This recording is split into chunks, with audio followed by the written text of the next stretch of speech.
ဒီနေ့ပြပြမယ့်အကြောင်းအရာကတော့ WordPress မှာ post တွေရေးပြီးတော့ blog ပေါ့နော် blog တွေရေးပြီးတော့မှဒီ breakdown နဲ့ဒီ blog တွေကိုဘယ်လိုမျိုးထုတ်လို့ရလဲဆိုတဲ့ဟာကိုပြပြပေးတော့မှာဖြစ်ပါတယ်အရင်ဆုံးဒီ post တွေကို create လုပ်လိုက်ပါမယ်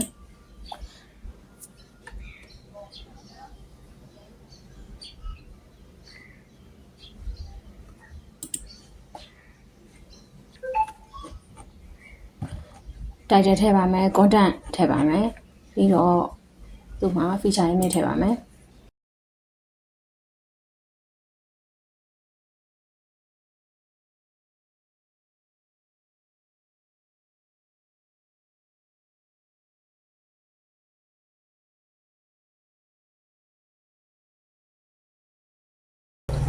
category ထည့်ပါမယ်အဲ့တော့ဒီလို post မျိုး50ကိုလောက် create လုပ်လိုက်ပါမယ်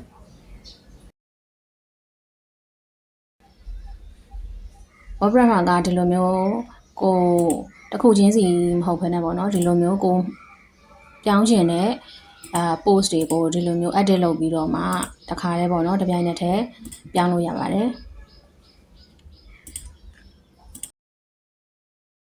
အဲ့တော့အခုဒီမှာက post တွေရသွားပြီဒီ post တွေလက်ရှိပေါ့နော်ဘာမှtemplate မရေးထားတဲ့အချိန်ပေါ့နော်ဒီဟာကတော့သူdefault design ပေါ့နော်ဒီဟာကိုမှကိုလိုချင်တဲ့ design ကိုရေးမှာဖြစ်ပါတယ်အဲ့တော့ဒီ post တွေကိုကြတော့ template နဲ့သွားတယ်ပေါ့နော် template ရဲ့သဘောတရားကတော့ထပ်ခါပုံစံတူတဲ့အရာတွေပေါ့နော်ပုံစံတူတဲ့ design တွေကိုအများကြီးထပ်ခါမရေးဘဲနဲ့ဒီ template တစ်ခုထဲမှာပုံစံသွင်းပြီးတော့မှအဲ့ရနေပဲထုတ်ပေးတဲ့သဘောဖြစ်ပါတယ်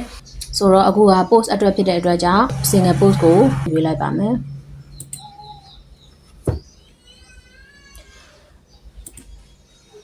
ပြီးတော့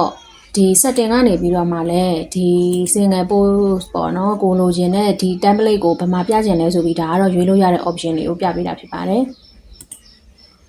ပြီးတော့ condition တွေထည့်လို့ရပါတယ် okay အခုအချိန်မှာတော့ဒီဟာတွေကမလိုအပ်ဘူးပေါ့နော်အဲဆိုတော့ဒီ edit breakdown ကိုပဲတန်းသွားပေးပါမယ်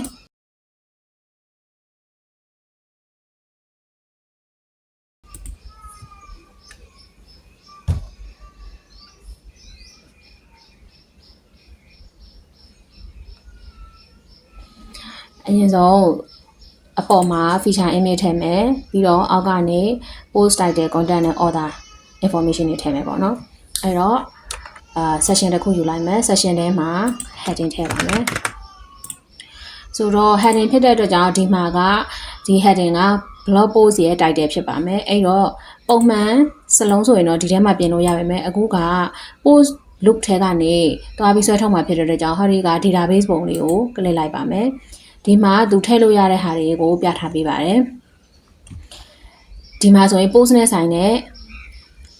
data တွေထုတ်လို့ရတယ်ပေါ့နော်ဒီက time နဲ့ဆိုင်တဲ့ data တွေဒါက feature image နဲ့ဆိုင်တဲ့ data တွေဒါက archive နဲ့ဆိုင်တဲ့ data တွေဒါတွေက site info နဲ့ဆိုင်တဲ့ data တွေဒါက author နဲ့ဆိုင်တဲ့ data တွေဒီဟာလည်းသက်ဆိုင်ရာ data တွေပေါ့နော်ဆိုတော့အခုထုတ်မှာက title ဖြစ်တဲ့အတွက်ကြောင့် post ရဲ့အောက်က post title ဖြစ်ပါတယ်ဒါကိုယူလိုက်ပါမယ်ပြီးတော့ session ရဲ့ design ကိုအလဲပို့လိုက်ပါမယ်ပြီးတော့ဒီအောက်မှာ feature image လေးကို background အနေနဲ့ထည့်ပါမယ်အဲ့တော့ image ကိုရွေးလိုက်ပါမယ် image ကိုရွေးပြီးတော့ဒီမှာ database ပုံလေးကိုပဲနှိပ်လိုက်ပါမယ်အဲ့ခါကျတော့သူက image ကိုရွေးထားတာဖြစ်တဲ့အတွက်ကြောင့်သူက image type တွေကိုပဲသူထုတ်ပြပေးတော့မှာဖြစ်ပါတယ်အဲ့တော့ကိုက feature image ဖြစ်တဲ့အတွက်ကြောင့် feature image ကိုရွေးလိုက်ပါမယ်အဲ့တော့ကိုကဒီမှာသူက preview တစ်ခါလေးကြည့်လို့ရတယ်ပေါ့နော်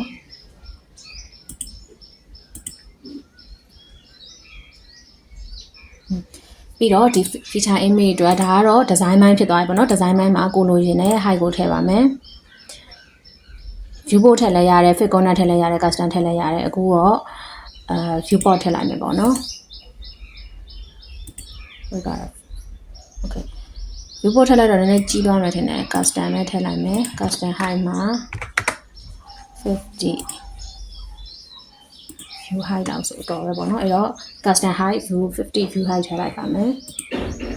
အဲ့တော့ဒီကောင်တကယ်အလုံးလောက်လားမလို့လားကိုတစ်ချက်သွားကြည့်လိုက်ပါမယ် ဒီ post လေးကို refresh လုပ်လိုက်မယ်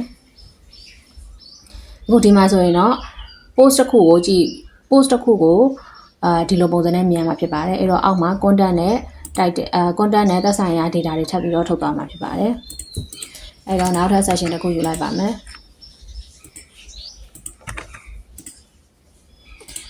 ဒီမှာကတော့ content ကိုထုတ်မှာဖြစ်တယ်နော် task တစ်ခုယူလိုက်မယ်ပြီးရင်သူ့ကို database ပုံလေးကိုနှိပ်မယ်ပြီးတော့ post ရဲ့ content အဲ့ဆိုရင် post ရဲ့ content ကိုမြင်ရပါပြီဒီကောင်ကိုဒီပေါ့နော်အပြည့်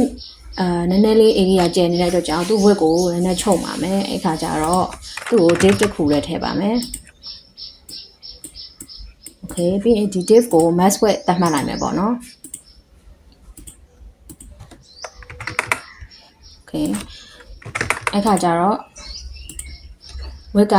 အပြည့်ပေါ်မယ် small device တွေမှာဆိုရင် width ကပြည့်ပေါ်မယ်ပြီးလို့ရှိရင် screen အကြီးတွေမှာ800 pixel ထပ်ပို့ပြီးတော့မကြီးတော့ဘူးပေါ့နော်layout ကိုအလဲကောင်ထားလိုက်ပါမယ်အဲ့တော့ပြီးတော့သူ့ကို padding ထည့်ပါမယ်ပေါ့နော် padding ကကြတော့အဲ့တော့သူက100 pixel ပေါ်ပေမဲ့လည်း small device တွေမှာကြတော့ padding လေးတွေက small device မှာဖြစ်ဖြစ်ဒီ large device မှာဖြစ်ဖြစ် padding ထည့်လိုက်တော့သူအရင်ကတ်မနေတော့ဘူးပေါ့နော်အဲ့ဆိုရင်ဒီမှာ content area ပေါ်လာပါပြီပြီးတော့ဒီပေါ်မှာ order နဲ့ပတ်သက်တဲ့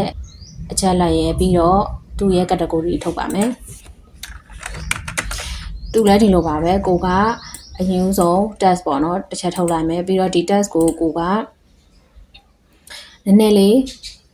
စလုံးသေးပါမယ်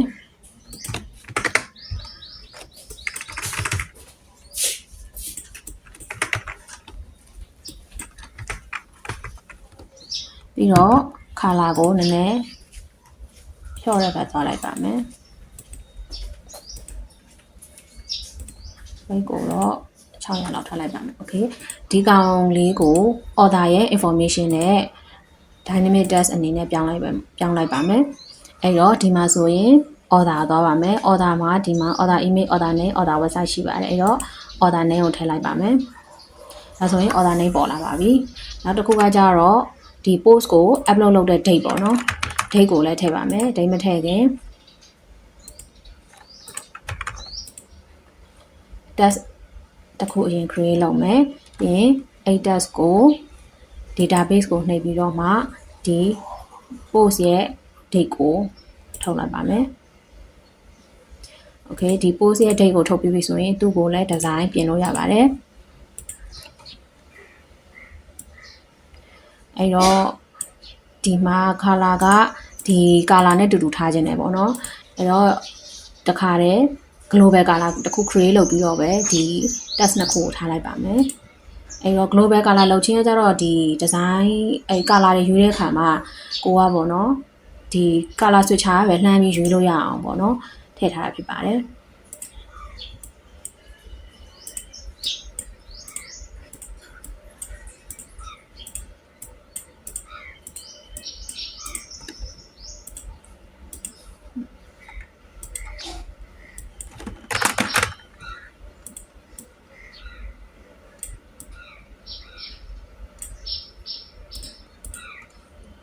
okay global color create လုပ်ပြီးတော့ကြောင့်ဒီဟာနှစ်ခုလုံးရဲ့ color မှာခုနကဒီမှာ gray ဆိုတဲ့ global color လေးပေါ်လာဖြစ်ပါတယ်အဲ့ဟာလေးကိုယူလိုက်ပါမယ်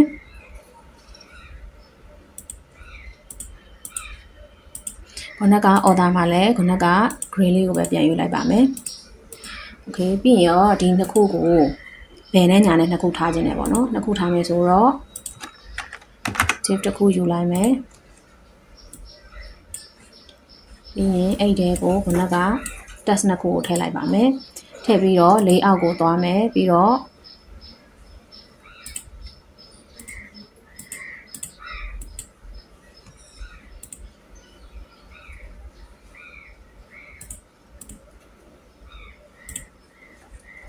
ဒီကောင်ကို width ကို 100% ပေးလိုက်ပါမယ် okay ဒါဆိုရင်တော့ခုနကလေးအောက်မှာ space between ဖြစ်တဲ့အတွက်ကြောင့်သူတို့နှစ်ခုကဒီဘယ်နဲ့ညာနဲ့အစုံကတ်သွားမှာဖြစ်ပါတယ် row ပေးထားတဲ့အတွက်ကြောင့်သူတို့နှစ်ခုက တနေ့တရိုးထဲမှာရှိနေမယ်ကော်လန်ပေးလိုက်ရင်တော့ဒီလိုကြမယ်ပေါ့နော်ဒါက row ပင်ဒီလိုဖြစ်ပါတယ်ဒါကတော့ column reverse ပါ AA ကအောက်ကိုရောက်သွားပြီးတော့မှ date ကအပေါ်ရောက်သွားမှာဖြစ်ပါတယ်ဒါကတော့ row reverse ပါ AA ကညာဘက်ကိုရောက်သွားပြီးတော့ date ကဘယ်ဘက်ကိုရောက်သွားဖြစ်ပါတယ် okay ဒါကတော့ row ကိုပဲထားလိုက်မယ်ဒါကတော့ justify content လုပ်လို့ရတဲ့ဟာတွေပါ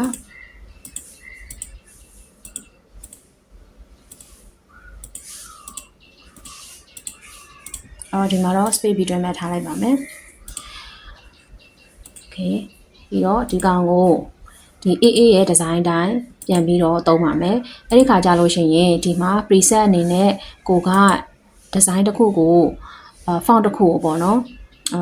တော့သတ်မှတ်ပြီးတာနဲ့ CF preset အနေနဲ့ထားခဲ့မယ်ဆိုရင်ခုနကလိုပဲ globally ပြန်သုံးလို့ရပါတယ် color လိုပဲပေါ့နော်အဲ့တော့အရင်ဆုံးဒီခါကိုအရင်ဆုံးကိုလိုချင်တဲ့ style ကိုအရင်သတ်မှတ်လိုက်ပါမယ် font size က14 weight က600 line height ကိုတော့120% လောက်ထားလိုက်ပါမယ်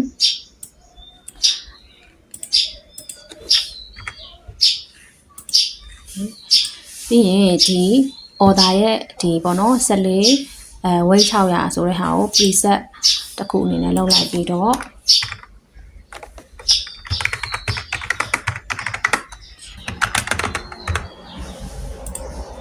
တော့ပေးလိုက်ပြီဆိုလို့ရှိရင်ကိုကနောက်တစ်ခါဒီဟာကိုပြန်ဘယ်နေရာမှာမစိုးပြန်သုံးချင်တဲ့အခါမှာ font တစ်ခုကိုကကလစ်လိုက်မယ်ပြီးရင် preset ထဲကိုသွားပါမယ်ပြီးတော့ကိုထားခဲ့တဲ့ကိုသတ်မှတ်ထားခဲ့တဲ့ preset ကိုရွေးလိုက်ရင်သူကဒီဟာနဲ့တပုံစံနဲ့ရတဲ့design တစ်ခု test font တစ်ခုထုတ်ပေးမှာဖြစ်ပါတယ်ဒီမှာ order date လည်းရပြီးတော့ category ထုတ်ပါမယ်เนาะ category ကကြတော့ခုနကလိုပဲ test တစ်ခုထည့်ပါမယ်ပြီးရင်သူ့ကိုကိုသွားမယ်ဒီမှာကျတော့ term ဖြစ်တဲ့အတွက်ကြောင့် term name ကိုရွေးလိုက်ပါမယ်အဲဆိုသူ့ရဲ့term ပေါ့နော်ထွက်လာပါပြီသူ့ကိုလည်း design ကိုခုနက preset ထဲကပဲ gray small ပဲရွေးလိုက်ပါမယ်ဒါဆိုလို့ရှိရင်တော့ဒါ term ထွက်လာတာဖြစ်ပါတယ်ပြီးတော့သူ့ကိုနှိပ်လိုက်လို့ရှိရင် term name ဆိုတဲ့ကိုရွေးထားတဲ့ဟာလေးပေါ့နော်ဒီကောင်လေးကို terms name အပေါ်မှာနှိပ်လိုက်လို့ရှိရင်သူ advanced ဆိုတာထပ်ပေါ်လာပါမယ်ဒီမှာ prepare တို့ append တို့ထည့်လို့ရပါတယ်ဒါကိုထည့်ပြပါမယ်ဒါကတော့ prepare မှာဒါကတော့ append ဒီမှာ limit character နဲ့လုပ်လို့ရတယ်ပေါ့နော်ဆိုတော့ဒီကောင်ထည့်လိုက်ရင်ဘယ်လိုဖြစ်သွားလဲဆိုတော့အရှိနဲ့အနောက်မှာသွားပေါ်တာပေါ့နော်ဆိုတော့ဒီဟာကို category ဆိုပြီးတော့မှရေးလိုက်ပါမယ်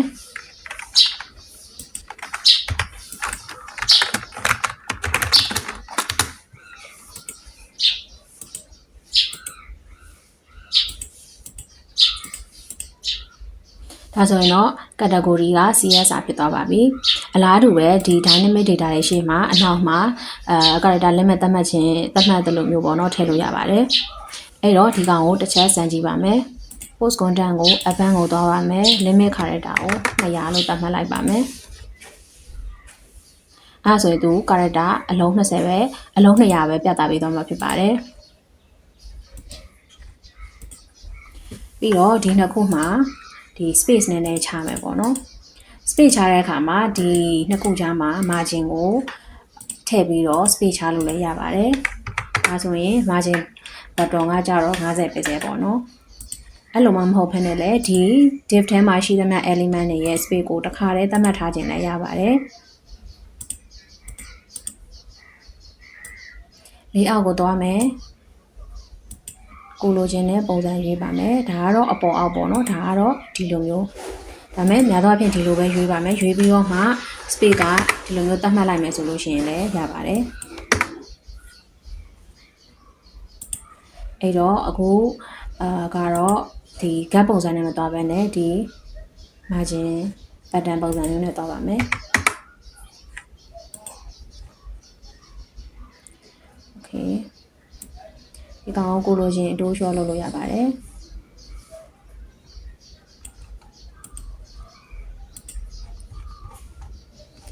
နောက်တစ်ခုကကြတော့ဒီ post တွေရဲ့အောက်မှာအကြီးစမ်းဖို့ထုတ်ပြရတဲ့ဟာကိုဆက်ပြီးတော့လုပ်သွားမှာဖြစ်ပါတယ် အဲ့ဟာလဲခုနကလိုပဲဒီ content API အောက်မှာအခြေစမ်းပို့ဆိုတဲ့ element ရှိပြီးသားပေါ့နော်အဲ့တော့ဒီကောင်လေးကိုထည့်လိုက်ပါမယ်အဲ့တော့ဒီအခြေစမ်းပို့မှာလဲသူကဒါကတော့ previous post ရဲ့ title next post ရဲ့ title ကိုပြသမှာဖြစ်ပါတယ် okay သူ့မှာ setting တွေကတော့ arrow ကို disable လုပ်လို့ရတယ် post title ကိုလည်းကိုမပြထားခြင်းမို့ဆိုလို့ရှိရင် hide ထားလို့ရပါတယ်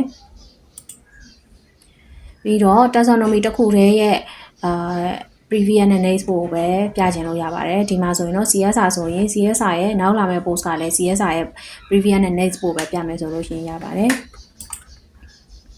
okay ဒါကတော့ label ပေါ့နော် label ကိုကဒီမှာတော့ previous post ပေါ့နော်ဒါမှမဟုတ်လဲကိုကဒီဟာလေးပဲပြမယ်ဆိုလည်းရတယ်ပေါ့နော်အဲဆိုရင်ဒီ previous နဲ့ဒီ next post ပေါ့နော်ဒီကောင်ကိုဒီစာပြင်လို့ရပါတယ်နောက်တစ်ခုကကြတော့ arrow ကိုကြိုက်တဲ့ color နဲ့ကိုကြိုက်တဲ့ custom icon ထည့်လို့ရတယ်ပေါ့နော် okay ဒီမှာဆိုရင် arrow တွေကိုပေါ့နော် font ဆန်းက arrow တွေကိုရွေးလို့ရတယ်လို့ icon မောကနေလည်းရွေးလို့ရတယ်ဒါမှမဟုတ်ကိုယ်စိတ်ကြိုက် SVG arrow တွေ image တွေရှိရဆိုလို့ရှိရင်လည်း upload လုပ်ပြီးသုံးလို့ရပါတယ်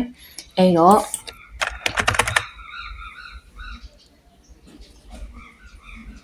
okay ဒါကတော့ left arrow ရွေးလိုက်ပါတယ်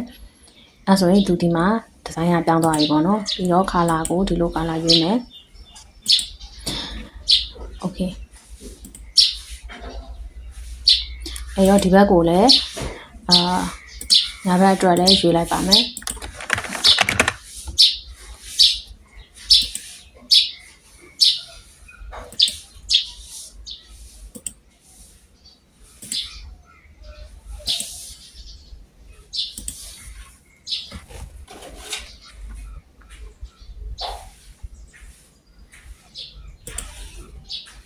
ပြီးတော့ဒီနှစ်ခုကြားမှာ space ထပ်ချပါမယ် space ချမှာဖြစ်တဲ့အတွက်ကြောင့်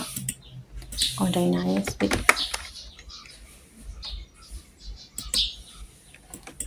ဒီ space ကတော့ icon နဲ့ label က space ပါ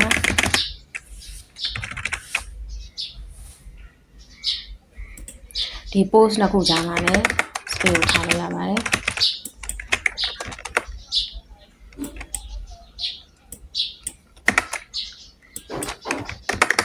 ဒါကတော့900ချထားတာပေါ့နော်။ဒီကောင်200 pixel လောက်ချနေရပါတယ်။ကြည့်ရောမချနေတယ်သူ default အတိုင်းထားလို့ရပါတယ်။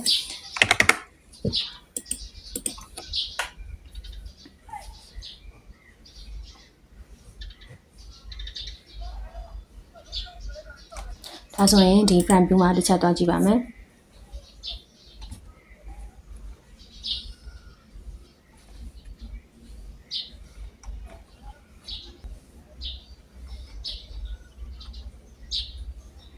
Okay ရပါပြီအဲ့လိုဆိုတော့အခုဒီ blog post ကိုပေါ့နော်ဒီ responsive ပိုင်းဆက်ပြီးတော့လုပ်သွားပြပေးမှာဖြစ်ပါတယ်အဲ့တော့ဒါက2560 page screen နဲ့မှာဆိုရင်ဒီလိုလာမယ်ဒါကတော့1280 laptop တွေမှာပေါ့နော်ပြီးရင် iPad Pro မှာဒီလိုဒီအထိကတော့အပေါ်ပိုင်းကအဆင်ပြေပေမဲ့ဒီနေရာမှာအဆင်မပြေပါဘူးအဲ့တော့အဲ့အတွက်သွားပြီးတော့ညှိပါမယ်ဒီမှာ layout ထဲမှာ step vertically up ကို never ပေးလိုက်ပါမယ်ဒါဆိုရင်သူက vertically မကြတော့ဘူးပေါ့နော်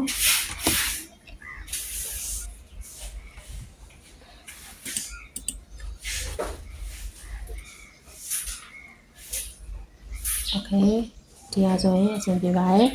ပြီးတော့ iPad မှာလည်း okay ပါတယ် Okay ဒီမှာလည်း okay ပါတယ်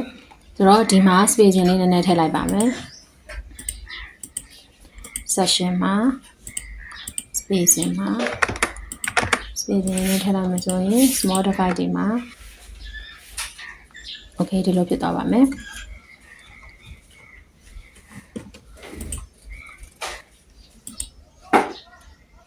ပြီးတော့ဒီ JSON ပို့ရဲ့ label ပေါ့နော် label ရဲ့ font size ကို14 pixel ပေါ့နော် desktop မှာ14 pixel ထားပါမယ်။ဒါရွေးကိုကဒီပေါ့နော် phone landscape small screen တွေမှာ label ရဲ့ typography ကိုတန်းလောက်ထားမယ်ဆိုလည်းရပါတယ်။ကိုရဲ့လိုချင်တဲ့ font size အတိုင်းပေါ့နော်။ဒါ post title ကို okay 14လောက်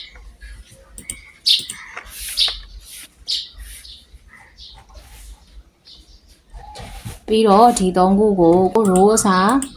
ဒါကို column လို့ယူလိုက်မယ်ဆိုဒီလိုကြာမှာဖြစ်ပါတယ်ပြီးတော့သူတို့ဂျားတွေက gap ကိုကြိုက်တဲ့လောက်ထားလို့ရပါတယ် okay align item ကိုလည်းယူလို့ရပါတယ်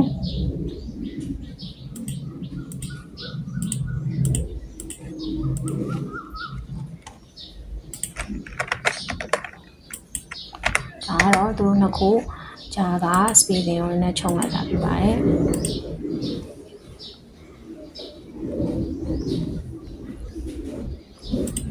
ဆိုရင်ဒီဘက်မှာပြန်ကြည့်ပါမယ်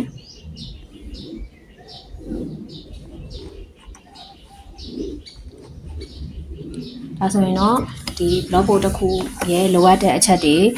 တော်တော်များစုံသွားပြီလို့ပြောလို့ရပါတယ်ကိုကဒီထက်ပိုများတဲ့ data တွေထည့်ချင်တယ်ဆိုလို့ရှိရင်တော့ custom fee plugin သုံးပြီးတော့ထည့်လို့ရပါတယ်ဒါတော့နောက်ထပ်အပိုင်းတွေမှာလုပ်ပြပေးသွားမှာဖြစ်ပါတယ်ဒါပေမဲ့လောလောဆယ်တော့ blog တစ်ခုမှာ title date order ပြီးတော့ category ရယ် content area ရယ်ရှိရင်တော့ဒါတော့အခြေခံကြတဲ့အပိုင်းနဲ့ပြောမယ်ဆိုရင်တော့ပြည့်စုံပြီလို့ပြောလို့ရတယ်ပေါ့နော်